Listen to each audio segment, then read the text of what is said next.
Okay, thanks for everyone's patience. We're going to go ahead and get started.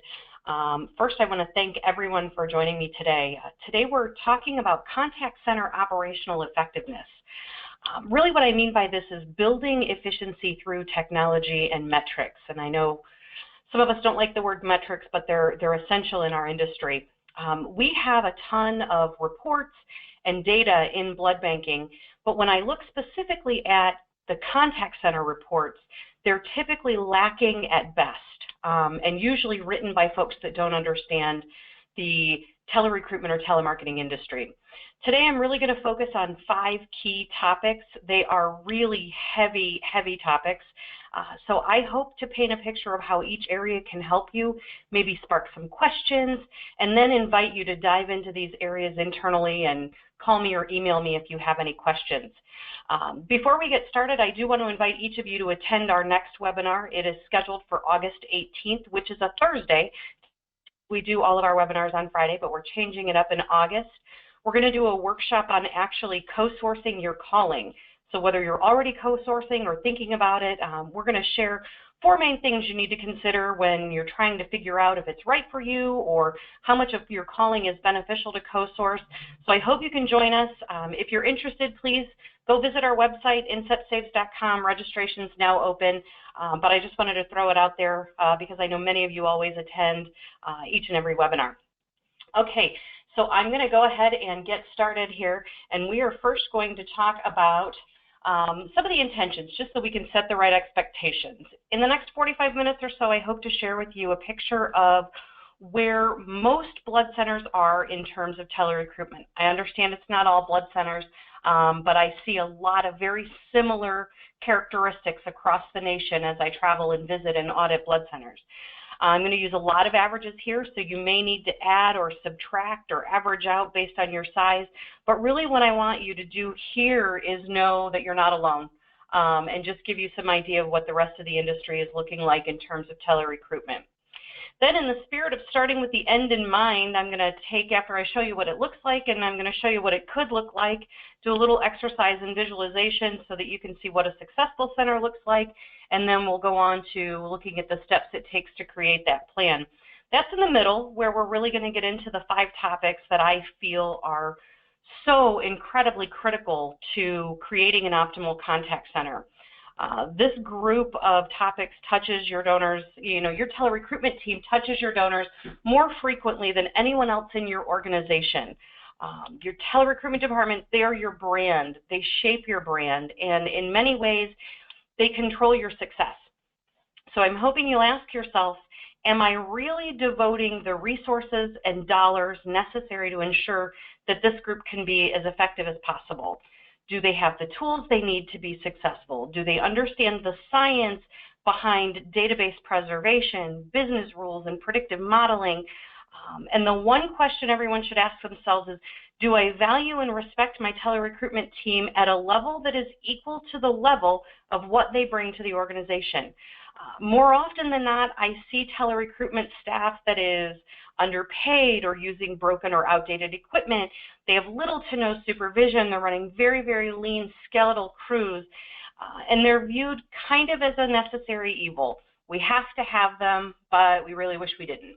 We really wish donors would just come in all by themselves. I'm the first to admit, with over 23 years in the contact center industry, it is not easy running a call center. You're dealing with a lot of different personalities and challenges that are quite different than if you were leading a team of executives. But when you get it right, it can be the most rewarding job in the world, especially when you're using that craft to recruit blood donors.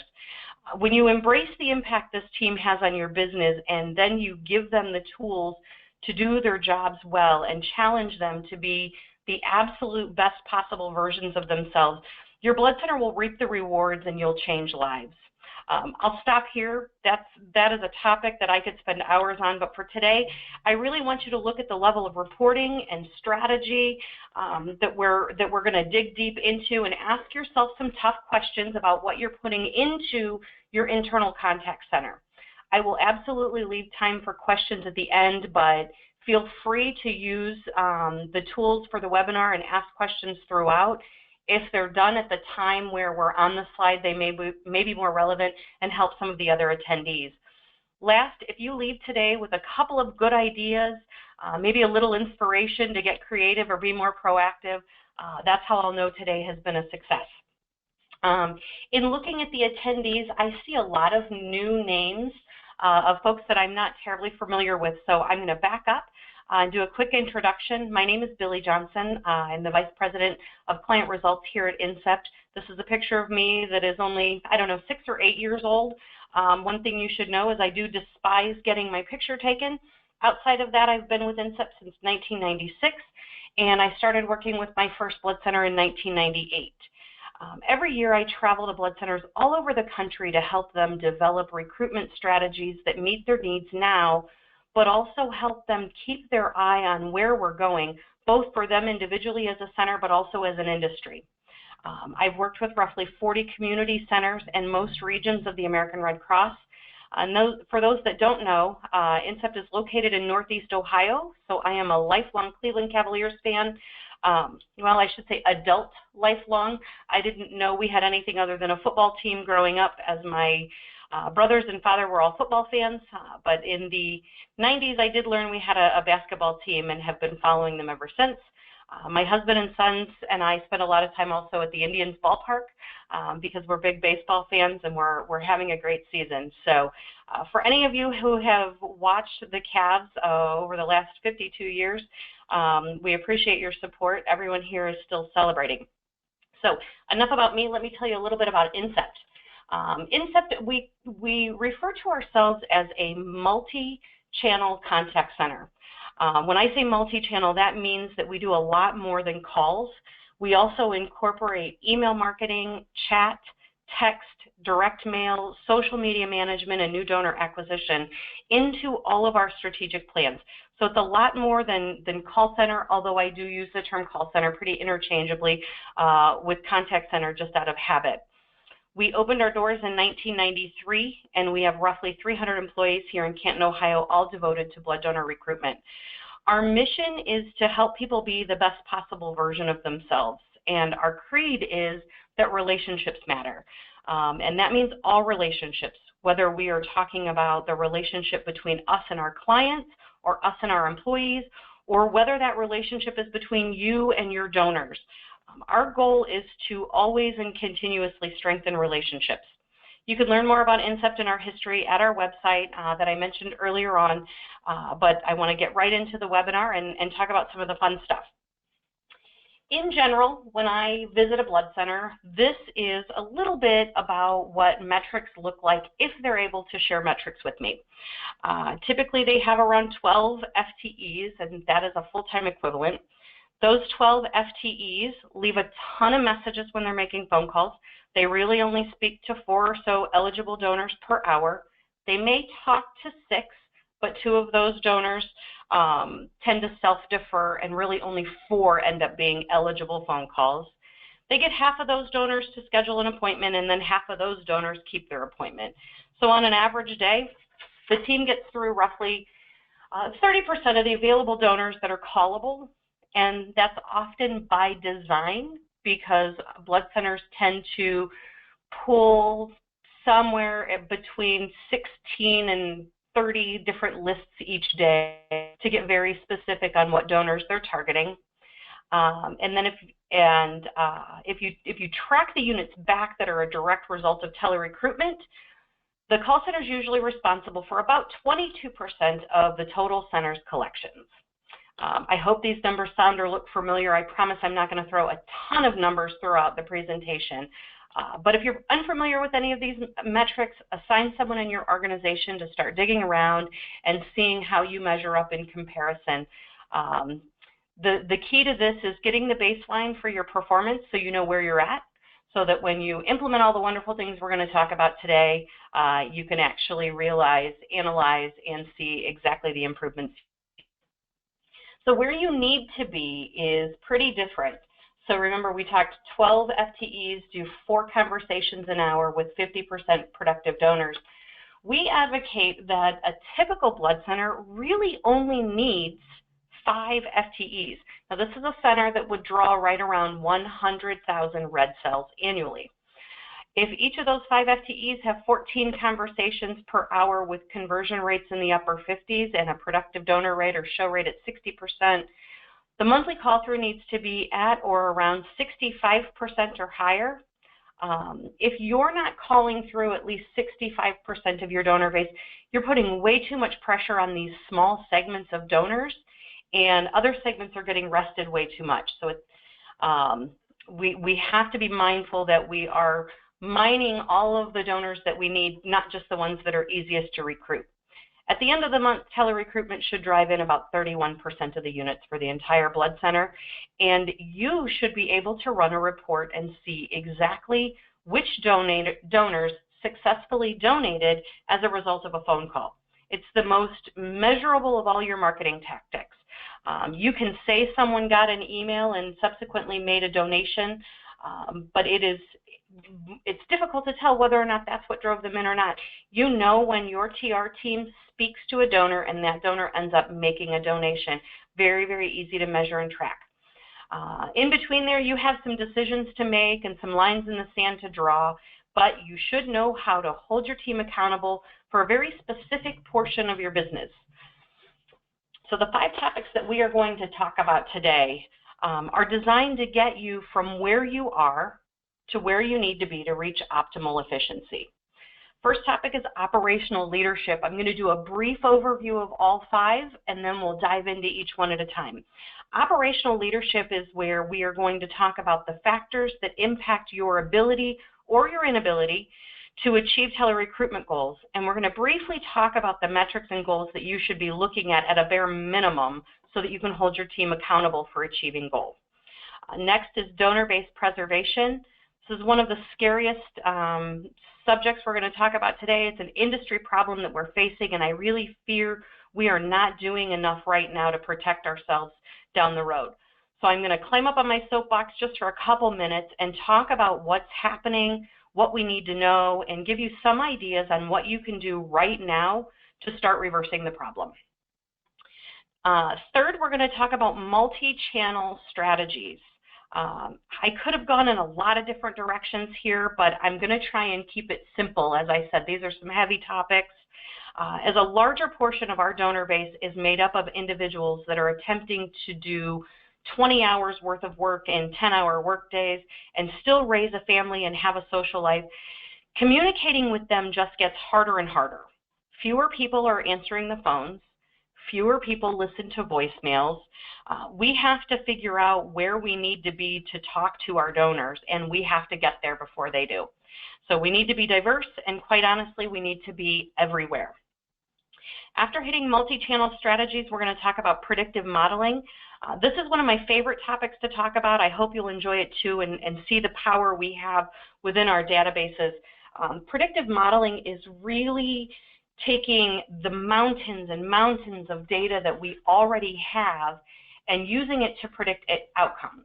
I know it sounds simple, but when you really start getting into the science of this, it can literally change your business and save thousands and thousands of dollars.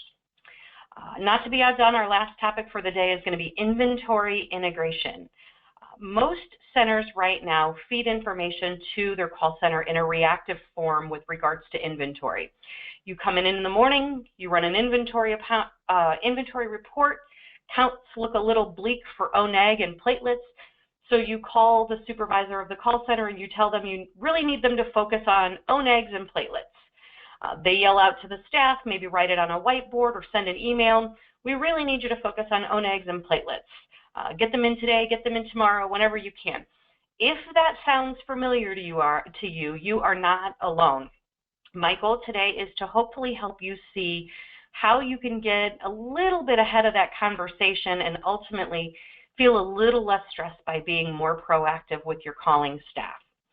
So if that sounds good to everyone, we're going to dig into operational leadership first. Operational leadership, when I have gone around and asked internal tele-recruitment departments why they're not hitting goal, most often I hear one of two answers.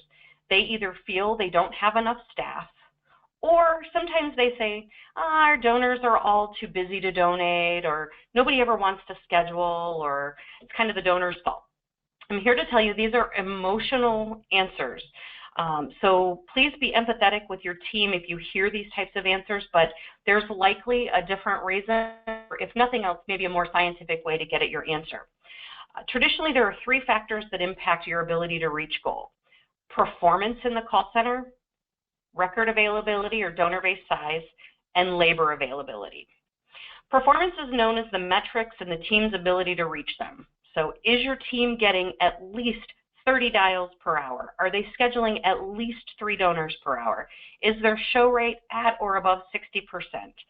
If you're paying them for 40 hours worth of work, are they on the phones and being productive for at least 38 of those 40 hours? You need to know these answers at a group level, but also at an individual caller level, so that you can really start to hold the team accountable. Record availability means whether or not you have enough donors in your donor base that are eligible for a phone call to reach the contribution goal that you need from telerecruitment. If telerecruitment, as I mentioned earlier, is really responsible for 31% of your overall collections, do they have enough raw material to do the job? The answer might surprise you. Last is labor, and this is where we hear the most, we just need more people, but really, do I have enough people to get the volume needed? I have these in an order for a reason. As every executive knows, adding people is very expensive, and it should be a last resort. When you don't have enough appointments on the book, it's very easy to fall back on, well, we just need more bodies, just get bigger. I want to challenge that and say, first, let's get better. Let me give you a quick illustration. I should have put this in my deck so you could see it, but if this topic is resonating with you, jot these numbers down as I say them, and hopefully it'll paint a picture. If your team says, I just don't have enough bodies, and you say, fine, I give you approval to go hire 1 new FTE. You bring in 1 new FTE, if they're doing what we've called typical results so far today, and they're working a full-time schedule, generating 2 appointments an hour with a 50% show rate, they should generate right around 160 units per month.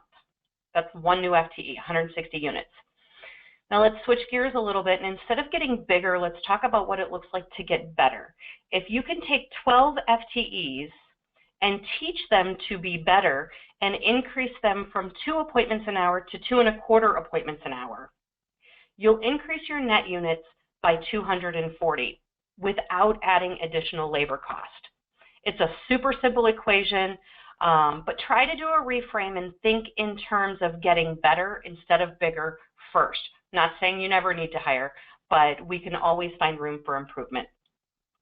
At the bottom side of the slide here, you can see my sample blood centers. City Blood Center has tons of donor records. Their team is crushing their performance goals, but they are understaffed. The end result, though, is that they're going to be well above where they need to be. You can hit goal and be understaffed. At the next blood center down, my Desert Blood Center, they're fine on labor, fine on performance, but there aren't enough donors to call. So they're going to come up short every single month because they simply don't have the raw material. Last, if you really want to see the problem kind of exacerbated, Big Swing Blood Center has great results, but they have not preserved their donor base, and now it's too small to meet their needs. And their environment is such that they have high turnover and ultimately not enough labor. So even if they hire enough bodies, they can't reach goal due to lack of donors. So you really need to look at all 3 categories. Knowing the drivers for each of these categories will allow you to make some really smart decisions. If you know you can't grow your donor base as quickly as you need to, you're going to have to do more with what you've got. Results have to come up, and you may need to overinvest in labor at times, but it's better to make that decision than to let that happen to you. Ideally, all 3 categories are at or above 100%, but my guess is if you had all 3 categories at or above 100%, you wouldn't have logged in today. So hopefully this is helpful in showing you how to diagnose your problem a little more scientifically and a little less emotionally for operational leadership. I hope everyone's still with me. Don't forget to jump in with questions as we go. I always find the hardest part of a webinar is not being able to see faces. And this one is pretty heavy with stats and numbers and reports. So I'll apologize in advance, but hopefully at the end of the webinar, we'll send it out to everyone so you have the slide deck and you can refer to the slides for some of the numbers. Having the right reporting in place to hold your team accountable is one of the largest areas for improvement I see in our call centers. Here I have a very simplified version of a progress report. This report should be generated daily and should give you and your leadership team the insight needed to know if the 31% of red cells you're counting on from coming from telerecruitment is within reach. A few specific call-outs here on this report. If you look at the first couple of columns, break your appointments out by current, lapsed, and super lapsed. We here at INCEPT define those as currents are anyone who has donated in the last 0 to 24 months, lapsed is 24 to 48 months, and super lapsed is 48 months or longer. We break them out because these segments perform different in our calls. They have different show rates, and therefore they significantly impact our ability to forecast. If you know you have 10 super laps scheduled today, odds are pretty good only 2 are showing up. But if you have 10 currents scheduled today, you want to see 5 or 6. So seeing those clearly is very important to forecasting.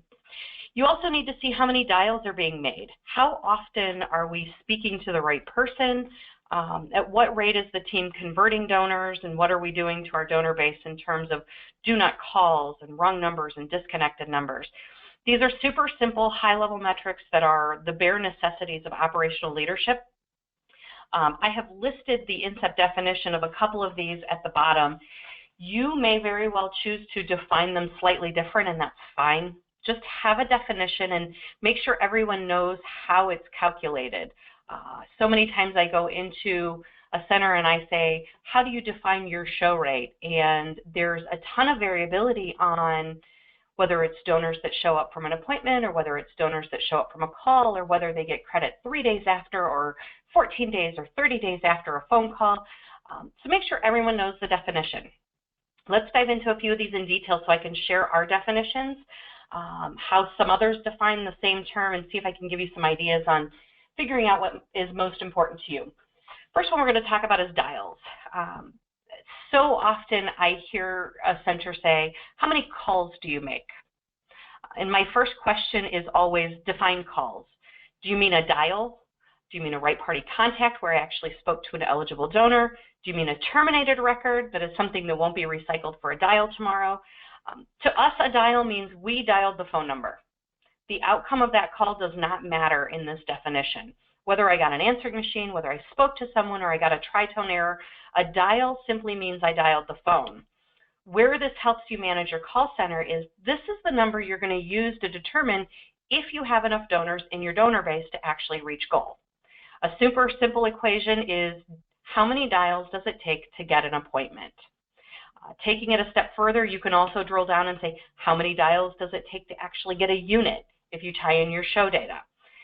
Now, the number of daily dials directly correlates with your monthly goal, right? So if you know how many dials it takes to get an appointment, or how many dials it takes to get a unit, and you know how many units you need this month, you can back right into how many dials you need coming from the contact center, so you always know what's needed and you never fall behind. The next metric is, in my opinion, the single most important metric used when managing agents in a contact center or a specific telerecruiter. And the term can have multiple meanings, so I'm going to define it our way and super simple and elementary, but feel free to give the term a different name within your organization if this one causes confusion. We refer to this as conversion percentage. And conversion percentage is the metric that tells us of the donors that you get on the phone that are willing to donate and are eligible to donate, what percentage of those donors did your agent, caller, or telerecruiter get to schedule an appointment?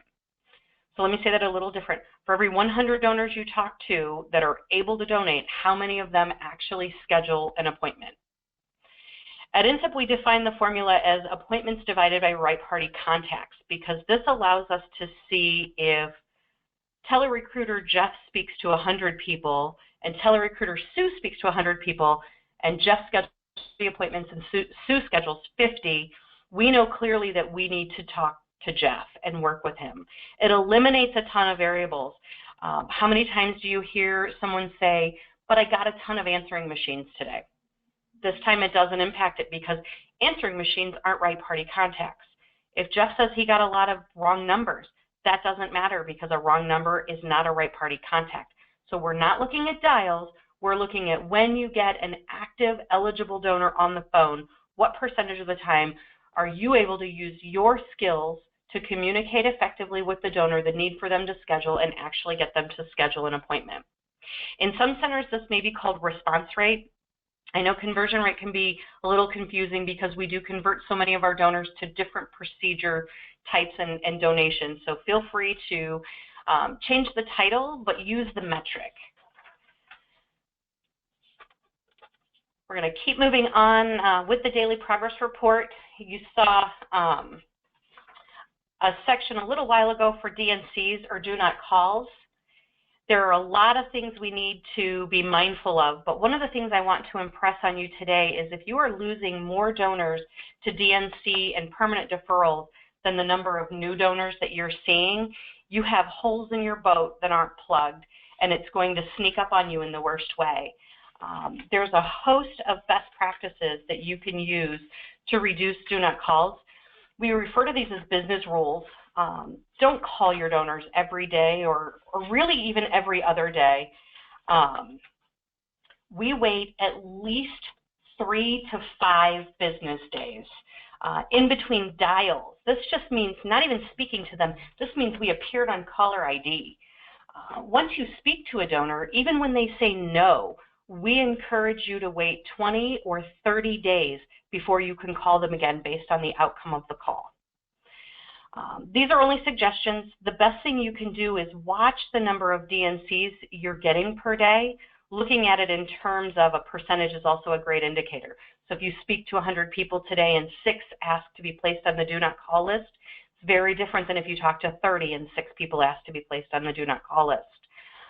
For current donors, we work really hard to keep this number as low as possible. On average, you can expect between 5 and 7% of your donors to opt out of phone calls. It is the reality that we live in. Legislative understanding is key. There are a lot of new laws and changing laws. To date, we've been very fortunate in blood banking. As nonprofits, we have not been impacted by much of the recent legislation, but we need to be aware of legislation and ensure that we are adhering to all of the new rules, not just federally, but at the state level too. We talked about business rules on the last slide. These have a direct impact on the number of donors you lose every month. Proactive strategy decisions. We're going to go into this in a little more detail later, but in terms of donor-based preservation, what I mean here is if you're beating up your own eggs, if you're calling them too often, if you're using appeals and urgency all of the time and being reactive, you're depleting this segment faster than I think you're probably aware of.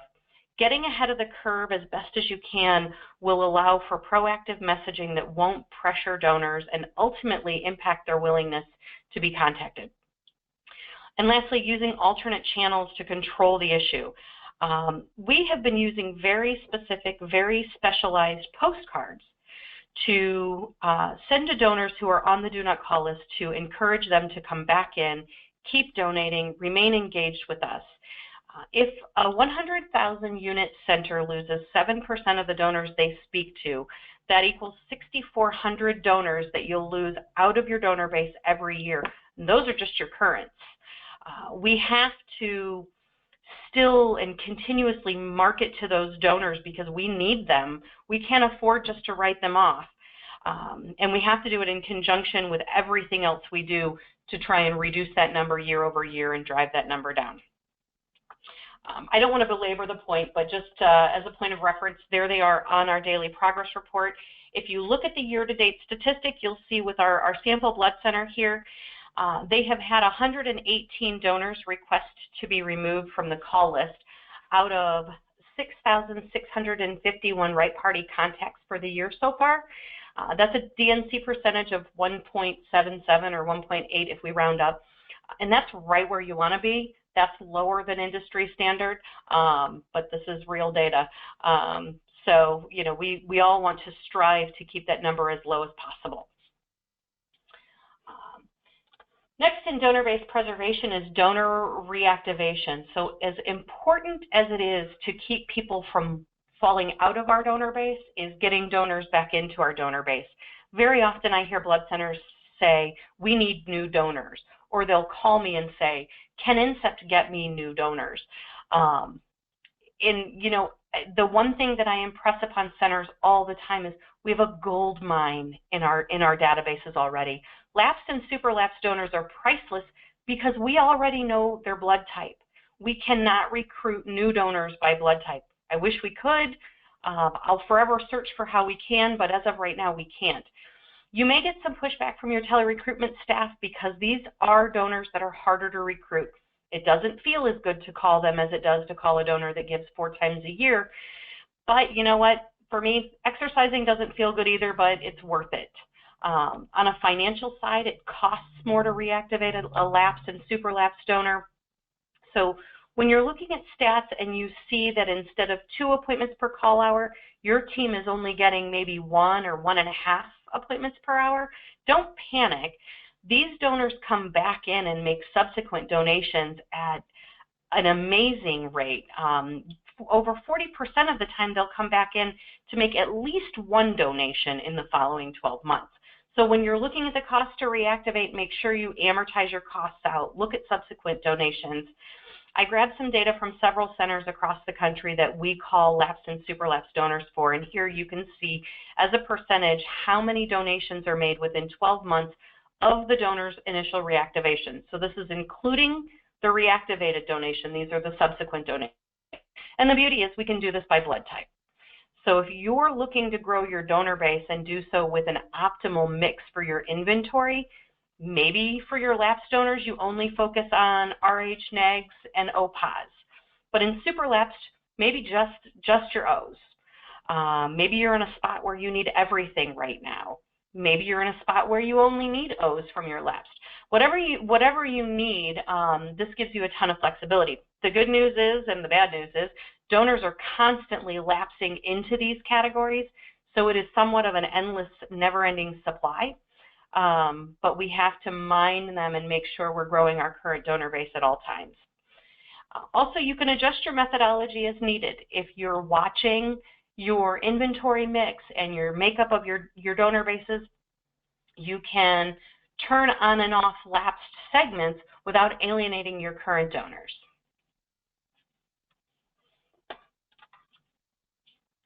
Here's just a quick call out on where we place the lapsed and super lapsed appointments on our daily progress report. So you can see year to date for this particular blood center, we have reactivated 555.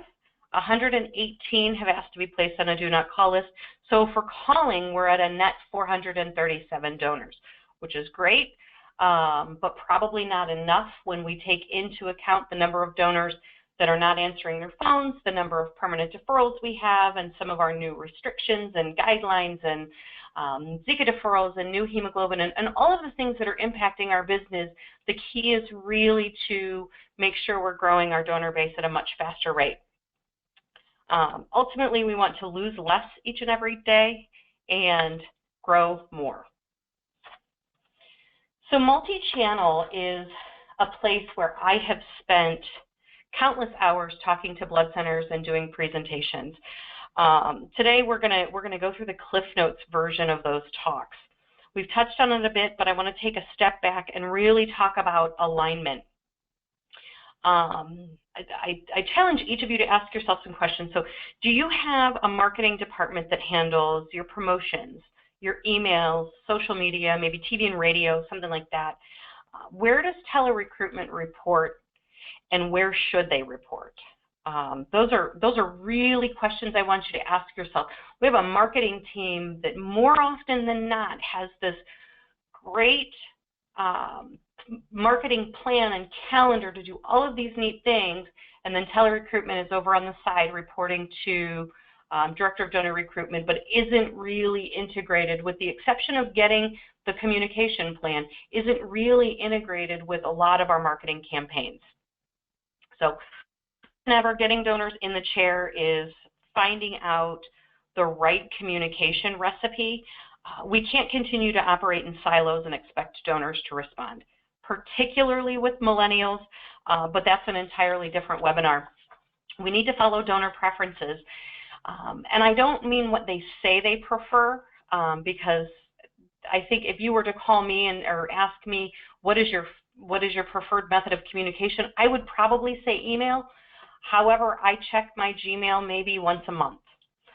If you call me, I might answer, but if I see you on Instagram or Snapchat, I'll probably watch your message every time. We have to be really diverse, and we have to use many forms of communication. It's dizzying to think about, but then once we get there, we have to analyze what makes each donor respond and adjust our messaging accordingly. You know, we may have donors that see us on social media and then get 2 emails and then get a phone call, and that's the right recipe for them. But we may have other donors that don't have time for social media. Maybe they don't like social media, but at night when they're working on their business plan for a new business they want to launch, they'll see our email. Maybe they'll go to our website. Maybe they'll leave our website without scheduling, but if we retarget them and follow them through as they visit other websites, we can encourage them to come back. So multi-channel is really about having multiple forms of communication to make sure that when the time is right and the need is right and the ask is right, that we're where the donor is at all times. We want to encourage everyone to create a communication plan that integrates multiple channels and then segment your donor base based on who responds to which channels.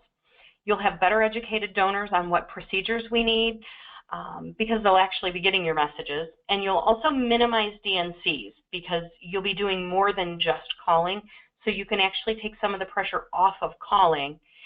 And the last key is you really let the donors know that you care about them and their experience. The recruitment is as much a part of the donation experience as actually being in the chair.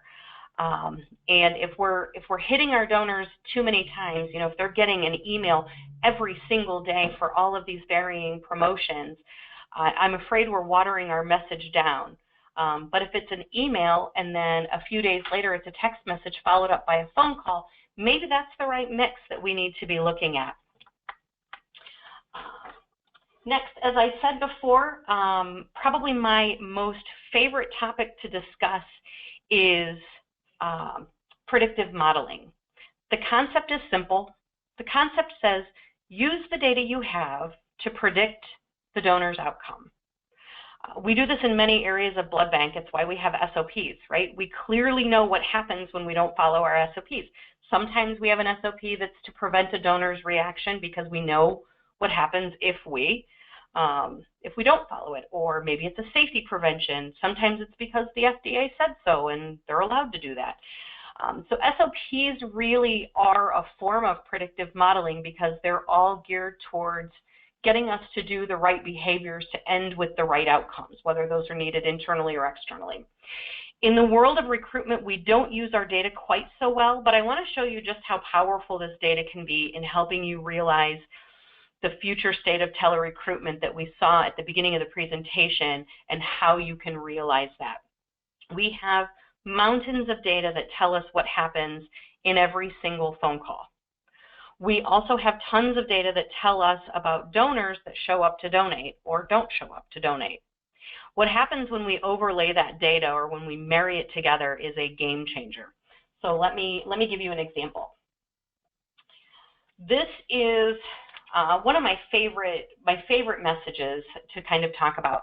So when we call for a blood center, we compile this data that tells us the call outcome and the donation history of each donor. And we found that there are some donors in this top left-hand side, donors that always say yes to an appointment when we call them, and every single time they show up and they honor that commitment or honor that appointment. These are the best of the best, the donors that you know you can count on. We know before we dial the phone that that is going to result in a unit. So here at Incept, we approach them very differently. We use different agents. We use different scripts. We thank them for always honoring their commitment. We get to the point quickly. We don't want to waste their time with a lot of babble. We tell them exactly why we're calling, and schedule them and get off the phone and be mindful of their time. The next group below that, a little more interesting, much larger group. These are donors that when we call them, they tell us no, they tell us they're not interested, they tell us they're too busy, but yet somehow each and every time we call them, they show up and make a successful donation within 30 days of that phone call. This is a huge group of our donors. Life is busy, we know that. So the next time we call this donor, we take a little bit of a different approach. Instead of just telling them they should come in, we talk to them about how important it is for us to know how many donors are coming in. Or better yet, we explain to them the benefits of making an appointment, the benefit to them. It'll save them time. It'll be more convenient for them. The next category down, it's a small category, but there are donors that always tell us they're not feeling well, but then sometime in the next 30 days, come in and donate. Here we just encourage donors to schedule a little further out so we can give them time to be well and healthy. We acknowledge the behavior in a very light way, but we also have an idea of what to expect so we can be proactive with these guys. And last in this category are donors that never answer their phone, but we leave them a message and they come in off of a message. This is the smallest subset of donors because messages really don't drive donation, they drive awareness. As contact centers, we leave a lot of messages, and we need to, because we can't appear on caller ID all the time without leaving a message. But we know if you respond to a message, then we have to make sure that message is concise, make sure that message is compelling, and you really don't even need to try and reach them live. So some of the variability that we work on is calling people at different times of the day. But if I know donor XYZ always responds to a message, then we put them into a message campaign and queue them up for a voicemail. On the flip side of this illustration are those same exact categories, but these are donors that never show up. If we know that a donor always schedules an appointment but has never shown up to honor that appointment, why would we try to schedule them again? The donors that meet these categories on the right are the majority of our donor base. So when you look and say, I don't understand how we're not meeting goal. We have 500,000 donors in our donor base, and yet, we only have X number of appointments. It's the very definition of insanity that keeps us calling them over and over and over and hoping the outcome is going to be different. If I'm being honest, you have to communicate with them in order to move them to the other side. So I'm not saying ignore them. I'm not saying stop calling them altogether. I'm saying use your multi-channel strategies to find a way to communicate that resonates with them. Using different methods and varying combinations is going to yield better results. I mean, that's just the way that our business works. I don't think it's rocket science, but we have the data to test various campaigns. Here are some ideas that we've tried. For the donor that always answers the phone and always schedules an appointment but never shows up, let's try starting with a text message. Maybe say something like, we need you this weekend. Please check your calendar and schedule at www.iloveblood-donors.org. Then if you don't hear from them on the text message, queue them up for a call and reinforce the need for the commitment. Make sure they know that patients are counting on them. Use your scripting to address the behavior, so forth and so on down the line. The important thing to remember here is that in those first three categories, so these folks that always schedule, always say no, or always tell us that they're ill, these are people that are picking up the telephone. So we certainly want to make sure that we're using them to our advantage. You can't rule them out. We just have to change our messaging to change their behavior. We can't keep calling them with the same exact we need you script and expect the outcome to be any different. The next topic we're going to hit we're going to actually go a little further on predictive modeling. We're going to talk about using it as a subset of data.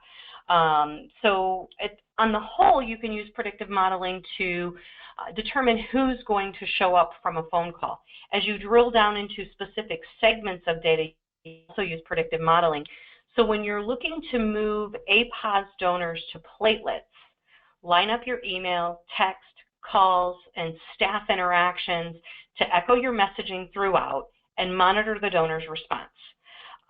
Have you ever asked the same guy to try platelets 6 times in a row through 6 different messages, and he has said no or declined the opportunity 6 times? What are the odds that he's going to change his mind on the 7th time? If you're lucky, he'll say no, but more than likely, at some point, he's going to get frustrated that you keep asking him to do something that he's unwilling to do, and he may stop donating altogether. So we need to use our data to be smart. Make sure you're giving your collection staff the tools they need. These are typically not trained salespeople by nature. You shouldn't say things like, we need you to convert donors, or just convert as many as you can. They need reports, they need tracking, they need goals, they need sales training, and they need ways to celebrate success. Just like any other sales team that you have, you're asking them to get out of their comfort zone and be an extension of your sales team. Every day, measure, evaluate, adjust, and repeat is the key to predictive modeling. The amount of data we have is endless. We just need to keep mining for ways to improve our efficiency. The last topic we're going to talk about today is inventory integration. This is the key to proactive recruitment and getting rid of reactive appeals. I can't say you'll never have an appeal again, but inventory integration really is the key to being more proactive. Statistical forecasts of future inventory contributions by center and by blood type are key as we get more specific with our needs. Here I know they're hard to read, so I'm just going to explain what they are. But on the top left, I have a simple chart that shows the number of whole blood appointments scheduled at each of my made-up donor centers locations. And then directly below that, I have, when I apply my show rate, how many units can I actually expect at each one of my centers. That allows me to see, using conditional formatting, those spots in the red. When I'm looking a week out, I know I've got some centers that have some problems. To the right, I have a similar chart, but it shows appointments by blood type at the top, and then below we apply the show rate, and I see expected show rates by blood type. Again, by applying conditional formatting, you can see ahead of time where you're in trouble and where you can work to proactively fill holes to get those donors in, instead of the way we do it now, where we come in and in the morning we look at an inventory report, realize we're low based on yesterday, so we call in a panic down to the call center and ask them to react. Whereas in this case, if we're looking out ahead of time and we're saying, hey, looks like we're going to be short next weekend, can you have your team really focused? It creates an incredibly different atmosphere and allows everyone to be more proactive. When you know what you're ahead of time, what you're working to fill, you can make sure that your team knows exactly what's needed and you can adjust your game plan. In this example, today it says we need platelets from bean egg because we know for the foreseeable future we have a great pipeline of bean egg red cells. If in our charts before you see that you have a problem coming, you can adjust this chart accordingly and avoid the panic and pressure that comes along with reactive appeals. We have successfully made it through all 5 tips at a very high level, so I'm going to recap real quick. Operational leadership, this really means to run your contact center like a true contact center. Have metrics, have goals, and hold your team accountable. Donor-based preservation is a scary topic that we all need to be thinking about. We have an aging population of donors, a higher than usual number of donors asking to be placed on the do not call list or opting out, and technology. All of this is creating and contributing to shrinking donor bases. Make sure you're taking measures today to ensure you have enough donors to meet your needs tomorrow. Try to not think about just today's calling or just today's inventory. Multi-channel strategy. Your donors are using a lot of different forms of communication, and you need to be too. Be diverse in your channels, try new things, test new things, So many of the technologies that we have at our fingertips are low-cost options. Right now, they haven't been adopted by everyone, so they also yield low participation, but that's okay. That's going to grow. Start now, learn some of the different channels now, and be where your donors are. Predictive modeling, we are sitting on mountains of valuable data. Use it to make smarter decisions in your contact center.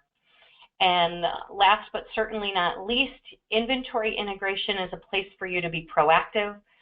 Analyze what you have, what's coming, and what you need, and try to make decisions a week or 2 weeks out as opposed to looking at this morning's inventory report and reacting to that.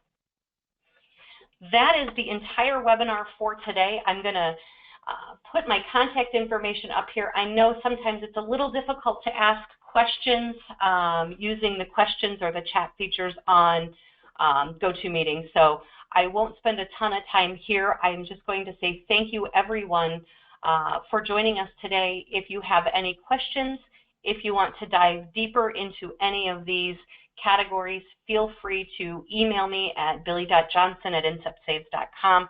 I would be happy to talk with you. Hope everyone enjoys the rest of their Friday and has a fabulous weekend. Go Cavs!